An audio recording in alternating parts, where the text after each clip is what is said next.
Bismillahirrahmanirrahim. Assalamualaikum warahmatullahi wabarakatuh. Alhamdulillah wassalatu wassalamu ala rasulillah wa ba'd. Teman-teman semua, Ramadan itu tanpa sadar sering kita sepelekan. Atau banyak yang menyepelekan Ramadan, apalagi setelah kita tahu bahwa ternyata Ramadan itu adalah salah satu hal yang kita butuhkan, atau lebih tepatnya yang tubuh kita butuhkan. Nah, insya Allah di kesempatan kali ini kita bakal bahas antara Ramadan dan kesehatan bersama Ustadz Heri Prasetyo Hafizullah Ta'ala. Assalamualaikum Ustadz. Waalaikumsalam warahmatullahi wabarakatuh. Hayyakumullah Ustadz. Hayyakumullah. Kif halukum Ustadz? Alhamdulillah. Sama bikhair. Ustadz, ini belakangan banyak fenomena Ustadz. Ya. Orang ini pada malas-malasan ketemu Ramadan. Gitu ya. Iya.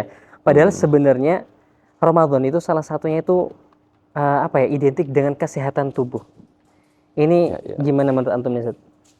Oke, berarti kan ini ya terkait dengan fenomena ya memang sih sebenarnya bukan saat-saat ini saja di beberapa waktu yang lalu sudah sering terjadi atau ya mungkin kita saksikan lah kalau ada warung itu setengah buka gitu kan, kemudian juga ya bahkan sebagian itu terang-terangan kan. Betul. Oke, begini saja deh, analogi simpelnya dulu ya. Oke, Ustaz. Sekarang gini, kalau kita nih mau beli kendaraan motor atau mobil, salah satu yang kita cek itu kan kilometer, ya kan? Kilometernya berapa? Motor dicek kok tahunnya masih muda, mobil dicek masih tahunnya muda, tapi kilometernya udah ratusan ribu. Iya, gondrong. Mesti kan berpikirnya, aduh ini mesinnya capek gitu, kan? Mobil capek. Gitu. Nah kalau seperti itu, kalau ada orang yang mau beli pun, mesti kan harganya jelas murah. Kan gitu. Kalaupun seumpama orang pengennya yang istilahnya masih kondisi bagus lah, jelas akan cari yang lain. Kan gitu. Nah, itu deh yang namanya mesin saja kan seperti itu. Padahal mesin itu terdiri dari rangkaian besi, baja, ya ini kan bahan dasarnya itu kuat gitu, sangat kuat. Nah, sekarang tubuh manusia, ya kan ya kalau secara kekuatan saja kan kita bisa bisa membandingkan ya tubuh kita sama mobil, jelas beda kekuatan sana kan gitu. Lah kalau seumpama ya tubuh manusia yang ya rawan seperti inilah, kok kita paksakan terus bekerja, makan terus, konsumsi pokoknya terus lah diisi kayak gitu. Yang terjadi kan ya bukan capek aja kan gitu, justru malah membahayakan, iya kan seperti itu. Makanya kalau orang tuh berpikir, syariat puasa, skip aja dulu deh, ya karena itu sudah nggak relevan, udah kurang masuk akal deh zaman-zaman sekarang, ngapain kita puasa gitu. Ya mungkin kalau mau puasa kayak deh orang-orang barat itu puasanya kan puasa makan memang, tapi minum masih ya paling nggak ya kayak gitu. Ya, cuman sekarang gini, terkait dengan adanya suatu ibadah yang hukumnya wajib nih, yang diwajibkan. Karena kan kita tahu namanya ibadah kalau nggak wajib ya sunnah kan gitu. Cuman kalau kita mau mendeteksi nih ibadah yang jenisnya wajib, pasti ada satu karakter yang sama nih. Apa itu, Ustaz? Karakternya adalah bahwasanya ibadah tersebut adalah ibadah yang dibutuhkan oleh seluruh manusia, semua individu itu butuh. Kasarnya gini deh, aturan di rumah. Orang tua kalau mau mendidik anak, kan mesti ada beberapa poin itu kan diwajibkan. Betul. Kan. Mau nggak mau kalian harus melakukan ini dan ini.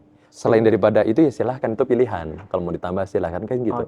Kenapa kok orang tua memperlakukan seperti itu? Atau seperti sekolah juga. Sekolah kenapa harus ada aturan begini dan begini yang itu harus diikuti oleh semua kalangan. Ya kan, murid juga semua harus masuk kelas jam sekian. Kemudian pelajarannya ya ini dan ini, terus kemudian seragamnya dan hal-hal yang lain itu kan semuanya ditentukan dan diwajibkan.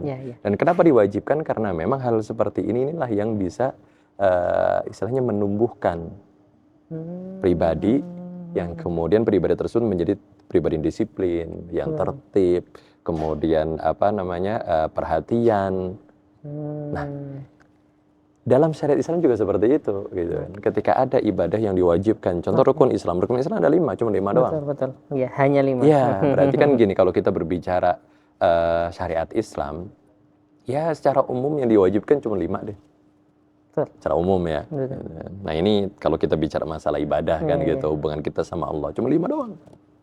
Nah kalau sholat, itu kan banyak macamnya, ya cuma 5 waktu doang. Kenapa 5 waktu? Karena manusia itu butuh terus komunikasi sama yang menciptakan. Makanya 5 waktu dia cukup. Iya. Nggak jadi 50. Kalau 50 ya memang kita tambah dekat lagi gitu kan. Betul.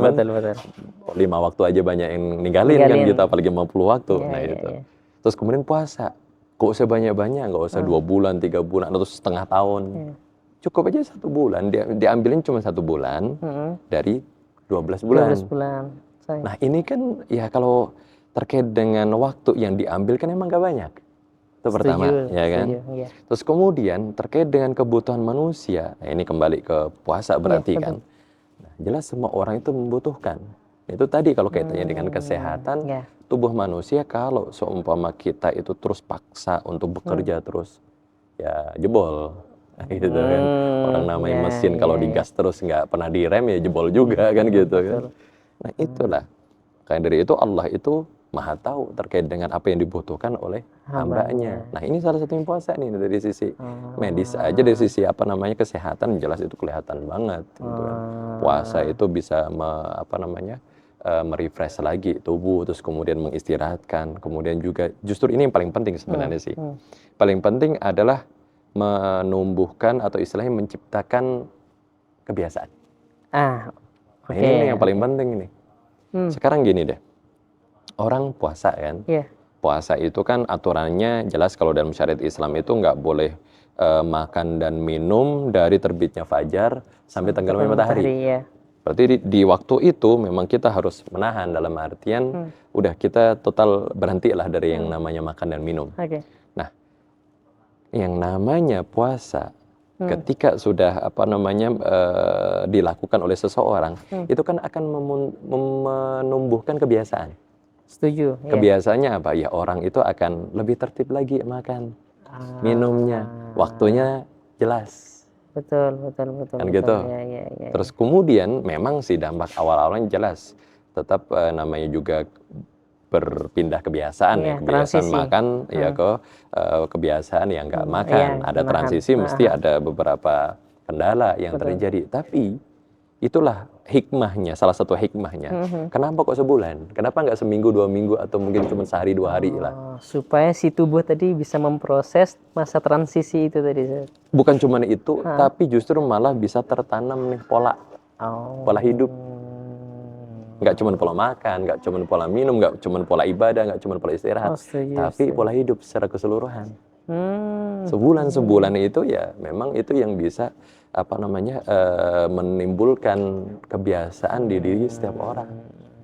Coba deh, setiap dari kita yang udah praktek puasa ya sebulan full, coba rasakan di akhir bulan itu gimana deh rasa badan, kemudian rasa kehidupan kita. Gitu. Harusnya lebih enak sih. Jelas lebih enak. Itu kalau orang yang ini ya, istilahnya berpikir ya. Kalau nggak berpikir, mesti ya mikirnya nggak berpikir Ramadan, tapi berpikir yang lain. Oh kapan selesai Ramadan? Kapan mulai makan lagi? Kapan sarapan sama makan siang kan gitu. Iya. Sekarang kan gini, Ramadan ini ya, Masya Allah ya, Allah mensyariatkan di dalam bulan Ramadan itu pola hidup yang benar-benar ini paket lengkap. Paket komplit lah. Paket komplit, iya. Kenapa kita bilang paket lengkap ya? Sekarang nih, siang nih. Kita sudah puasa nih, nahan diri. Terus kemudian jelas itu memberikan tubuh kita waktu untuk memproses. Ini ya, ada yang istilahnya ada yang kurang, ada yang gangguan, itu semuanya akan secara otomatis diperbaiki diri kan gitu. Kemudian buka puasa itu kan ketika tertenggelamnya matahari, waktu maghrib. Nah, jadi yang namanya makan itu memang pasnya ya di waktu itu. Dan ditambah lagi setelah itu masih ada ibadah tarawih. Kalau orang menjalankan pola ini, walaupun tarawih memang nggak wajib sih ya. Cuman ketika seorang itu menjalankan pola seperti ini, yang namanya makanan yang sudah masuk ke dalam tubuh kita itu kan butuh dicerna, diproses. Tapi kalau seseorang itu setelah makan habis itu malah justru istirahat, mager lah bahasa anak sekarang gitu kan. Ya namanya mabar juga termasuk mager gitu kan, walaupun apa mau main bareng gitu kan, duduk aja nggak aktivitas gitu kan. Nah itu kan jelas akan mengganggu ya pencernaan kita juga diantaranya. Tapi kalau seseorang itu dipakai untuk aktivitas, salah satunya adalah sholat. Nah sholat itu termasuk aktivitas berat loh itu. Betul. Kalau itu dilakukan terus menerus, yang namanya tubuh kita itu benar-benar menyerap makanan itu ya sangat benar-benar sangat efektif banget ya kan. Jadi semuanya kayak terserap lah gitu kan, nggak ada yang tersisa. Maka dari itu kan kaitannya juga orang-orang yang ya ini kita bicara normal ya, bukan orang yang buka puasanya balas dendam 2 piring 3 piring, ya jelas itu nggak baik kan gitu, secara syariat aja nggak baik gitu kan. Tapi ketika orang itu normal saja deh, sahur secukupnya, kemudian habis itu buka puasa juga sewajarnya. Setelah itu aktivitas seperti tadi salat tarawih, kemudian setelah itu baca Al-Quran, kemudian istirahat. Nah, waktu istirahat itu kan juga memang ini ya akhirnya terpola gitu loh. Betul. Walaupun namanya para sahabat kalau dahulu kita kembali ke zaman dahulu, mereka ngerasa eman-eman nih Ramadan itu berlalu gitu kan. Makanya memang mereka itu mengurangi waktu istirahat seperti itu. Cuman oke lah, kita kembalikan ke normalnya saja deh. Kalau sudah aktivitas seperti itu ya jelas tubuh itu malah tambah enak gitu ya. Dan kita akan terbiasa dengan pola seperti ini karena ini dilakukan setiap hari selama 1 bulan. Dan jelas itu yang namanya pola hidup seseorang ketika cuman hanya dilakukan 3 hari, kemudian seminggu, itu belum menjadi kebiasaan. Jadi belum terbentuk habitnya gitu ya. Habitnya belum ada gitu kan muncul. Yang menarik nih Seth, kalau ngobrolin Ramadan itu tadi antum sempat singgung yang seolah-olah ketika buka itu balas dendam. Jadi ketika Ramadan selama puasa bukannya istilahnya berat badannya tambah turun tapi tambah naik ini. Nah ini sebenarnya justru malah sehat apa sehat-sehatan apa sakit nih Ustaz? Nah, yang kayak gini nih. Maka dari itu ya kalau kita mau mempraktekkan Ramadan dengan praktek yang sesuai orang-orang dahulu praktekkan ya. Kasarnya gini, kita menerima Ramadan, kemudian kita mempraktekkan Ramadan itu secara full-fullan, penuh, nggak cuma pilah-pilah. Ya, karena kadang orang itu cuma pilah-pilah, yaudah ikut puasanya aja. Setelah itu ya mau makan pola makan atau pola ibadahnya ya terserah gitu, berantakan juga. Kalau seperti itu jelas nggak akan muncul habit, nggak akan tumbuh ini kebiasaan dalam dirinya gitu kan. Tapi kalau seseorang itu menerima Ramadan secara utuh, kemudian dari pola makannya juga jelas dijaga ya kan. Sekarang deh yang namanya buka puasa itu kan jelas ya yang disunahkan apa gitu ya. Sebagian memang sih ada pendapat sebagian ulama atau mungkin juga banyak orang yang sekarang ngambil namanya buka puasa itu yang penting yang manis-manis. Tapi ya kita kasih catatan deh yang penting manis-manis itu kan. Soalnya zaman Rasulullah itu yang makanan minuman yang manis-manis banyak. Cuman kenapa beliau memilihnya itu korma? Ya karena memang sejatinya yang disunahkan ya ini korma. Yang disunahkan kalau kita berbicara sunnah ya. Betul. Ya, walaupun memang orang itu silahkan deh seadanya makannya. Nah kalau namanya seadanya itu yang namanya korma itu memang mudah bagi orang-orang Arab. Makanya sebagian ulama kan memaknai korma itu adalah kutul balad. Makanan pokok. Makanan pokoknya negeri itu. Ya negeri itu. Kalau di Indonesia oke lah nasi kan gitu kan. Nah kalau semua orang yang makannya bahan-bahan pokok seperti ini, makanan-makanan pokok seperti ini, terus kemudian juga tidak berlebihan. Nah jelas itu ya sama akan mengikuti polanya bagaimana Rasulullah dahulu menjalankan Ramadan sama para sahabat. Yang namanya obesitas juga itu jelas akan terhindar gitu kan. Nah sekarang gini, kalau makan berpikirnya gini, sudah menahan lapar seharian. Habis itu harus balas dendam. Sekarang namanya perut ya. Kita sebanyak apa sih makan tuh? Setuju. Ya kan nggak mungkin bisa ngalahin sapi kan gitu. Betul. Apalagi kuda gitu kan, nggak mungkin kita bisa ngalahin binatang-binatang kayak gitu. Maka dari itu kan sekarang gini deh. Ketika kita itu bukanya apa adanya, yang mudah deh dijangkau sama kita. dan sudah ngerasa cukup dalam artian ya kita udah dah nganggap ini berbukanya pakai ini saja. Habis itu tinggalkan keinginan-keinginan pengen makan ini, pengen minum itu. Kalau seperti itu yang terjadi, ya pola itu jelas akan berjalan dengan normal. Karena kalau seseorang berpikir, oh harus beli apa namanya macam-macam makanan begini, minuman harus macam kayak gini, yang ujung-ujungnya nanti kekenyangan. Kalau udah kekenyangan, apa mungkin dia menjalankan taraweh? Mungkin sholat isya aja nanti ya kelimpungan kan gitu. Ntar ujung-ujungnya malah apa namanya mager, ketiduran, udah malam misalnya. Nah, itulah yang namanya orang kalau nerima Ramadan setengah-setengah kayak gitu. Kalau secara utuh ya itulah yang namanya habit seseorang akan terbentuk di bulan Ramadan itu. Gitu. Jadi ketika dia ngambil keseluruhan Ramadan nggak pilah-pilah itu. Nah, menarik Ustaz. Tadi kayak atau sempat singgung kayak harus ini harus itu. Nah, ada sebagian teman-teman atau sebagian kita lah itu kayak Ramadan itu kayak identik sama harus di sebagian hal. Contoh kayak misalnya tadi buka harus beli ini, terus akhir taraweh 10 hari terakhir harus shopping, terus apa lagi harus apa? Tadi ada teman anak kameramen, kameramen bilang katanya, nah ini ada pertandingan bola nih nanti malam, ini harus taraweh atau harus nonton bola atau harus nonton bola sambil taraweh gitu. Jadi ada identik sama harus gimana tuh? Betul. Ya itu lagi kan kembali lagi tadi ke kita yang singgung kalau mau nerima Ramadan sepenuhnya, nah itulah ya jelas akan memunculkan kebiasaan dalam kehidupan kita itu kebiasaan yang jelas baik. Cuman kalau nerima setengah-setengah ya jelas dampaknya nggak akan yang diharapkan gitu kan. Betul. Nah, sekarang begini deh. Orang berpikir Ramadan itu seperti bulan-bulan yang lain. Ya kan, berarti kan seakan-akan orang itu berkesimpulan, ya apa bedanya Ramadan sama bulan lain kan gitu. Kalau sudah menganggap Ramadan itu sama dengan bulan yang lain, ya jelas itu nggak akan merubah dirinya, nggak akan nambah baik juga. Betul.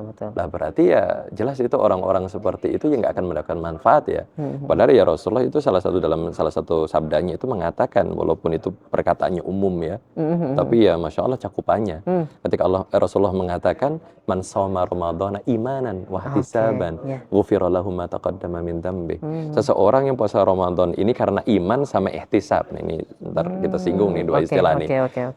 Dampaknya dia akan diampuni dosanya. Kalau dosanya diampuni jelas ya disukai sama Allah. Nah, kalau disukai sama Allah jelas di kehidupan dunia di akhirat dia nggak akan sengsara. Seakan-akan kita udah punya backingan, bukan cuma pusat lagi, sang pencipta backingan gitu. Betul. Itu manfaat gede itu. Jadi nggak bisa disepelekan. Kadang orang berpikir cuma diampuni doang, apa sih dampaknya bagi kehidupan? Ya jelas itu semuanya berdampak di semua lini kehidupan. Nah, orang sedih, orang sengsara, orang ngerasa terbebani, ya karena memang jauh sama yang menciptakannya kan gitu. Tapi kalau kita dekat sama yang menciptakan kita, enak apa-apa kesulitan kita minta bantu. Apa yang kurang, ya Allah tambahin. Semuanya akan dicukupi sama Allah kan gitu. Nah ini tadi istilah iman ini tadi. Nah, kalau seorang itu beriman, bahwasanya Ramadan ini adalah bulan yang spesial. Nah, sama Allah, ini bulan yang dispesialkan nih. Ketika ini bulan dispesialkan, berarti kan kita memberlakukannya, mensikapinya ya nggak boleh sama dengan bulan yang lain. Harus spesial Maka juga. dari itu hal-hal yang biasanya dilakukan di bulan lain, tinggalkanlah gitu. Makanya kalau semua berpikir ya, di Ramadan banyak diskon berarti shopping. Terus kemudian namanya Ramadan banyak takjil nih, banyak macam-macamnya, berarti harus hunting, bukber gitu kan. Terus kemudian mungkin juga masih ada acara-acara yang menarik ya di bulan Ramadan khusus. Ya kalau kayak pertandingan bola emang ada yang khusus Ramadan kan nggak ada ya di sini. Cuman memang sih ada jadwal Ramadan. Nah, ini juga termasuk hal-hal yang memang harusnya kita geser, kita rubah. Kayak mindset kita, kalau kita itu menganggap Ramadan bulan yang spesial, hal seperti itu kita akan kesampingkan dulu. Memang hal-hal yang tadi kita sebutkan itu perkara yang mubah ya, boleh-boleh saja. Tapi itu tadi kembali kepada mindset seseorang, Ramadan itu sama nggak sama bulan yang lain? Berarti harus menentukan skala prioritas. Nah itu. Oke. Ya harus paham itu gitu kan, karena itu tanda orang berakal gitu kan. Betul, Seperti ya, itu. karena Ramadan itu ya spesial tadi Betul, itu Ustaz ya. spesial itu tadi. Masya Allah. Sekarang Wah. waktu spesial, contoh ya, contoh kayak kita ketika bekerja gitu kan. Kemudian sama atasan dikasih tahu nih, ini ada hari-hari spesial karena ini Oke. ngepasin hari jadinya perusahaan atau apa. Terus kemudian diadakan beberapa kegiatan. Kerjaannya memang masih kerjaan biasa gitu kan. Cuman bagi yang mencapai target begini, ntar bonusnya bakal ditambah, dilipat gandakan. Terus kemudian jenjang karirnya bakal gampang deh naiknya kan gitu. Kan mesti semua orang kan tertarik kan gitu. Setuju, Ustaz. Nah sekarang kayak kita hidup 1 tahun ya 12 bulan kan Iya. gitu. Ada 1 bulan nih dispesialkan. Udah nih fokus di sini nih. Ibadah totalitas di sini. Kalau totalitas ibadah di bulan ini, udah keluar di bulan ini sudah diampuni. Ketika diampuni ya berarti kan Allah suka tuh. Ketika suka sama hamba itu, jangankan cuma naik pangkat gitu kan. Ditaruh di surga yang paling tinggi aja mungkin kan gitu. Nah, ini benefit yang memang Allah janjikan dan itu nggak nanggung-nanggung, benefitnya itu banyak banget. Kita juga berarti kan harus istilahnya mensikapi Ramadan ini ya dengan sikap yang spesial juga, jangan samakan biasa-biasa aja. Iya, bukan biasa-biasa aja gitu. Tadi menarik, Ustaz. Ada kata-kata benefit.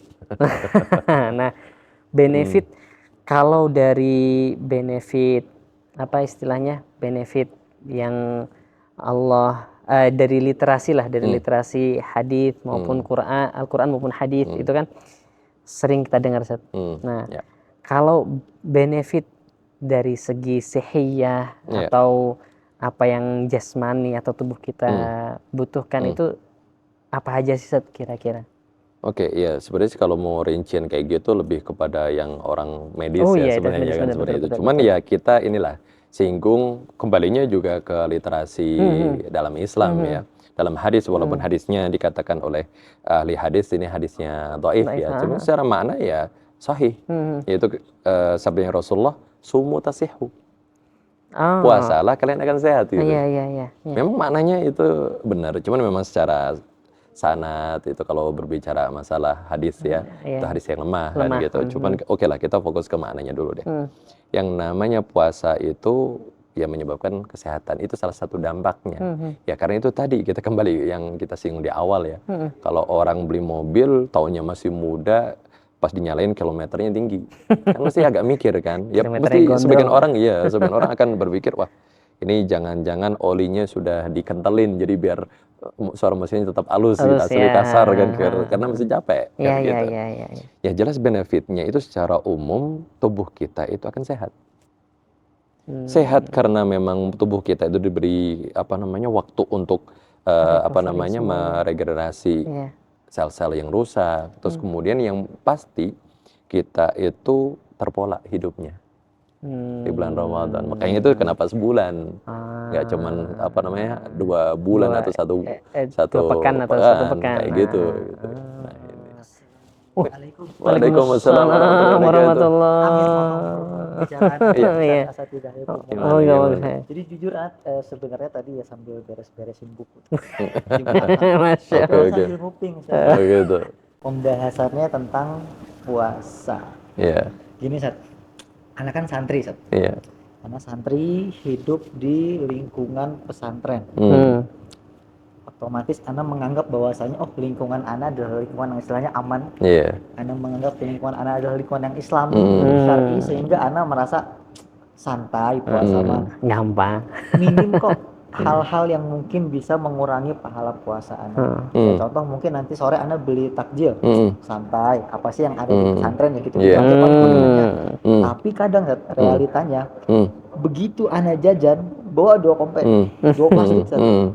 Artinya ketika jajan kok malah jadi balas dendam dan sebagainya, padahal istilahnya Ana menganggap sepele lah. Awalnya Ana menganggap sepele karena hidup di lingkungan yang Islami, ternyata keluar ke bawah juga kayak gitu. Menurut antum gimana dan nasihat antum gimana deh? Nah, itu ya ini ngepasin tadi kok ada yang disinggung tentang apa namanya, mengurangi pahala kan gitu. Oh, iya. Orang beribadah itu kan pengennya pahalanya sempurna nambah, kan ya, gitu. sempurna Dan lah, nambah iya. ada bonusnya jelas. Nah, yang dibahas oleh para ulama terkait dengan hal-hal yang bisa mengurangi pahala puasa, bahkan bisa menghapus. Itu ada dua istilah. Ada dua istilah yang perlu dipahami. Yang pertama adalah al-isyraq fin niyah. Al-isyraq fin niyah. Al-isyraq fin niyah. Kedua, at-tasyrik fin niyah. Oh, apa bedanya itu, Ustaz? Al-isyraq wa tasyrik? Ya, jelas itu dibedakan sama para ulama. Al-isyraq fin niyah itu adalah ketika seorang meniatkan amal sesuatu itu untuk orang lain, untuk selain Allah. Ya, contoh tadi, hidup di lingkungan pondok kan gitu. Terus kemudian ya menganggap ini lingkungan Islami. Tapi yang tadi yang mungkin luput dari pantauan adalah terkadang ada sebagian orang itu puasa karena nggak enak sama lingkungannya yang lain. Saya pengen puasa nih biar ya dianggap puasa juga sama yang lain sama gitu kan. Nah, itu bisa masuk dalam kategori al-isyraq fin niyah, yaitu ketika seorang memalingkan niat ibadah ini yang aslinya demi Allah saja, malah untuk selain Allah. Yang terjadi apa? Ya jelas nggak ada pahalanya. Karena itu bagian dari riya. Tipis ya, Satya, maksudnya tipis banget ya? Iya, nah itu tipis banget. Itu riya itu ya. Berarti kalau namanya riya itu menghapus semua pahala. Wah, berarti sekedar ikutan nggak bisa. Ya nggak bisa. Nggak bisa. Itulah ya tadi dalam hadis disebut imanan, cakupan imanan diantaranya itu lagi gitu kan. Dan ihtisaban juga, ihtisaban itu kan mengharap balasan, pahalanya dari Allah, pengakuan dari Allah, pahala dari Allah. Ya, kalau udah pengennya pengakuan dari manusia itu namanya riya. Ya itu kan syirik kecil.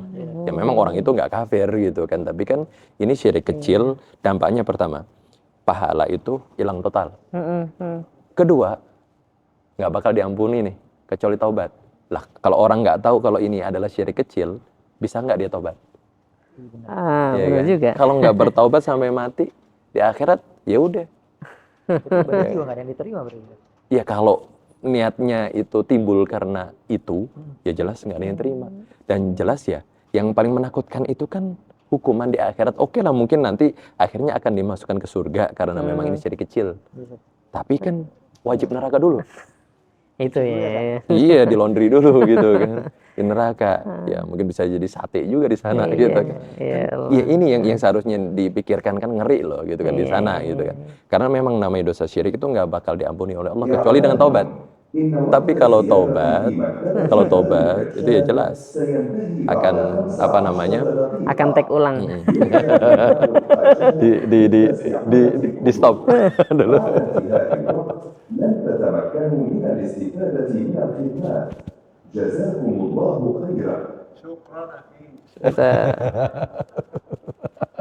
Oh, dong.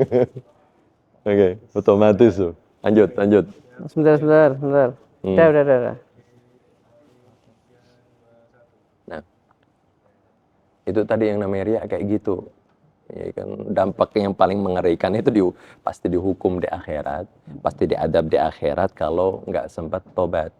Nah, kalau orang nggak tahu kalau itu ternyata riya kan nggak mungkin tobat. Inilah pentingnya kita terus belajar. Ya carilah konten-konten yang kayak gini gitu yang nambah keilmuan kita agar kita itu bisa mendeteksi, ternyata kayak gini gitu ini dosa besar nih. Nah, kemudian kalau kita sadar pernah melakukan, tobat. Karena kalau udah tobat pasti diampuni. Nah, itu tadi istilah yang pertama, al-isyraq fin niyah. Nah, tasyrik nih, Ustaz. Nah, yang tasyrik itu apa namanya? Mengikut sertakan. Kalau kita terjemahkan ya, mengikut sertakan di dalam niat. Contoh, niat memang orang tuh udah puasa niatnya demi Allah, nih ibadah nih. Pengen dapat pahala dari Allah. Udah nggak urusan mau orang mau ngomong apa, mau nilai dia, nggak urusan. Pokoknya yang penting anak puasa demi Allah. Cuman nih ada hal-hal yang lain, pengen sehat. Oke. Puasa, iya istilahnya pengen kurus. Kemudian biar diet, terus kemudian pengen sehat. Inilah yang dampaknya bisa mengurangi pahala. Memang pahala nggak hilang total, cuma mengurangi. Karena yang namanya ikhlas itu ya benar-benar harus murni. Harus 100% ya untuk Allah. Karena ibadah terkait dengan dapat sehat, kemudian berat badan turun, kemudian tadi mendapatkan pola hidup yang teratur. Itu semuanya bonus. Itu semuanya bonus gitu. bukan utama, nggak boleh masuk ke dalam niat justru. Kita cukup tahu aja. Kita cukup tahu, oh dampaknya dari sisi kesehatan begini dan begini. Kemudian dari sisi pola hidup begini dan begini. Itu harus tahu gitu kan. Ya tahu aja, ya. Memang harus tahu, tapi cukup tahu. Jangan sampai terus kemudian ketika kita melihat, oh besok puasa, besok lagi puasa selama sebulan, berarti ini pas nih buat diet.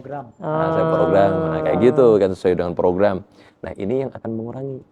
Karena itu hal yang memang seharusnya nggak ada, diadain, diikut sertakan, itu namanya tasyrik finniyah. Wah ini jauh lebih tipis tuh. Maka dari itu lebih tipis lagi. Dan ini yang dibahas oleh para ulama, dua hal ini. Dan ini yang tahu kan yang pribadi kita masing-masing ya. Maka dari itu kita perlu menjelaskan ya, biar setiap orang yang beramal itu ya bisa nilai diri sendiri. Karena nggak mungkin orang lain menilai, nggak mungkin. Ya diri sendiri yang bisa nilai pribadi.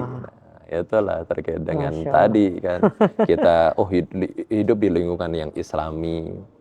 Ya jelas gini ya, kita nggak usah berpikiran, wah karena hidup di lingkungan islami berarti kita pasti akan ke bawah. Yang namanya lingkungan islami memang salah satu yang berpengaruh untuk membawa, tapi tidak semuanya seperti itu. Dalam artian ini bukan oknum, bukan pelaku tunggal, bukan pelaku utama. Pelaku utama jelas pribadi masing-masing gitu loh. Kalau sekarang ya anaknya Nabi saja dan anaknya Nabi Nuh di lingkungan islami banget tuh, bapaknya Nabi, bukan ustadz gitu kan, tapi Nabi ya kan, Nabi Rasul gitu kan, dikasih wahyu langsung. Tapi salah satu anaknya kan nggak beriman. Berarti itu menandakan setiap orang yang paling berpengaruh bagi dirinya adalah ya dirinya sendiri.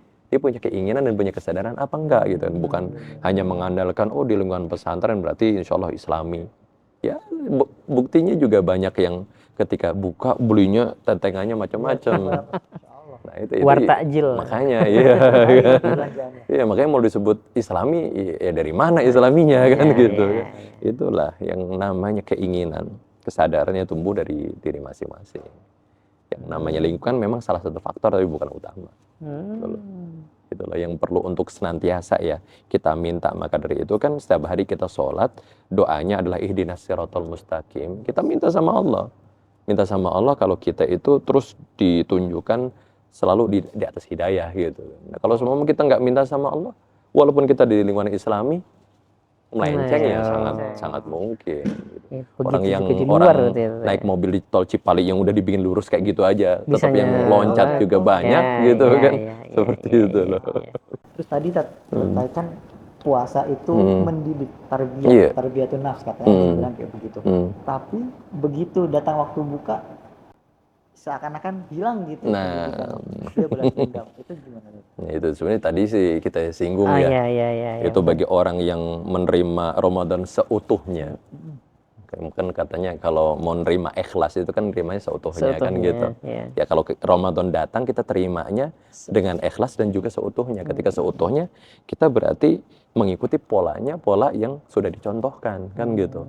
Pola yang dicontohkan itu ya jelas kita puasa siang harinya, malam qiyamul Ramadan atau tarawih di antaranya, kemudian juga baca Al-Qur'an. Maka dari itu kan orang-orang terdahulu mereka kalau sudah masuk bulan Ramadan mereka lebih sering ke masjid. Kan kalau di masjid itu sudah pikirannya itu ya ibadah gitu ya. Seperti itu. Nah, kalau semua seorang ya setengah-setengah deh nerima Ramadannya. Yang penting ikut orang-orang pada puasa atau mungkin di keluarga pada puasa, kalau nggak puasa nanti dimarahin sama orang tua. Sama kayak gitu kan. Nah, itu ya tadi kembali kepada al-isyraq finniyah. Pertama nggak dapat pahala, kedua telah melakukan dosa besar, ketiga ya jelas nggak ada efek baiknya di dunia ini, begitu tubuhnya juga nggak akan terdidik kan. Seperti itu. Itulah yang menerima Ramadan kok setengah-setengah gitu. Seperti itu. Ramadan seutuhnya. Wah, itu poinnya Ustaz. Iya. Itu poinnya, Masya Allah. Ini kalau kita lanjutin ngobrolin tentang Ramadan, kesehatan, terus apa efeknya buat tubuh kita nggak selesai-selesai. Insya Allah rasa cukup untuk saat ini. Baik. Nanti bismillah kita ketemu lagi di kesempatan-kesempatan selanjutnya. Untuk jangan kemana-mana ya. Iya. Baik, teman-teman semua, itu pembahasan kita di kesempatan kali ini. Mudah-mudahan bisa kita praktekkan, kita amalkan. Yang terpenting tadi ternyata untuk menjalankan Ramadan itu kita nggak boleh setengah-setengah, nggak boleh ngambil puasanya saja, nggak boleh ngambil baca Qur'annya saja, tapi harus sepenuhnya. Itu biar kita benar-benar ya sehat secara jasmani dan rohani, betul. Ya, baik, kita tutup dengan doa kafaratul majelis. Subhanakallahumma bihamdika asyhadu an la ilaha illa anta astaghfiruka wa atubu ilaik. Wassalamualaikum warahmatullahi wabarakatuh.